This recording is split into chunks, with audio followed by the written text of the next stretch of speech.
మంత్రం ప్రయోజనం ఏమిటి? మంత్రాల మీద చాలామంది చాలా రకాలుగా వ్యాఖ్యానించడం వింటూ ఉంటాం. దేవుడికి సంస్కృతం మాత్రమే వస్తుందా? అసల మంత్రాలు సంస్కృతంలో ఎందుకున్నాయి? తెలుగువాళ్లకి మంత్రాలు రాసే విద్య రాదా?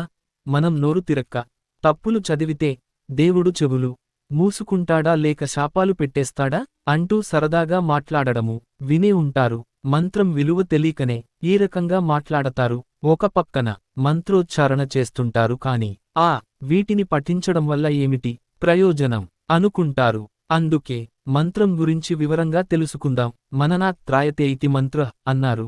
అంటే మననం చేయడం వల్ల రక్షించేది మంత్రం అని అర్థం. మకారం మన ఇత్యాహు త్రకారం త్రాణమేవచ మనఃప్రాణ సమాయుక్తో మంత్రమిత్యభిధీయతే. మంత్రానికి దేవతలు అధీనులవుతారు. మంత్రం రక్షిస్తుంది, లేనిపోని ఆలోచనలను నియంత్రిస్తుంది. అయితే మంత్రాన్ని స్వచ్ఛంగా సుస్పష్టంగా ఉచ్చరించాలి.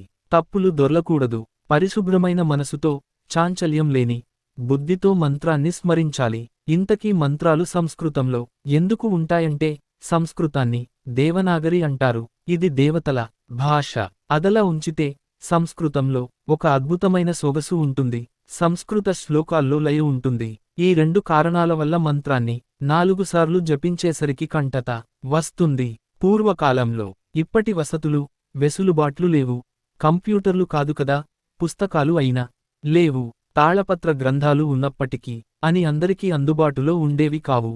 కనుక శిష్యులు ఏది నేర్చుకున్నా గురువు చెప్పింది విని నేర్చుకునేవారు. శాస్త్రాలు ధర్మ గ్రంథాలు మాత్రమే కాదు, స్తోత్రాలు మంత్రాలు కూడా అంతే. ఒకరి ద్వారా ఇంకొకరు నేర్చుకునేవారు. అందువల్ల కావ్యాలు మంత్రాలు ఏవైనా లయబద్ధంగా ఉండేవి. మంత్రాలు సంస్కృతంలో ఉండటం వల్ల లక్ష్మక్క బావి ఉన్నారంట గణేశాయ మంత్రాలు నోటికి రావడం ఒక్కటే ప్రయోజనం కాదు. మంత్రోచ్చారణ వల్ల స్వరపేటిక నరాలు ఉత్తేజితమయ్యి సక్రమంగా పనిచేస్తాయి. అలా ఉత్తేజపరిచే అక్షరాలను ఏర్చికూర్చి రాశారు మహర్షులు. అందుకే మంత్రంలో అపార శక్తి ఉంటుంది.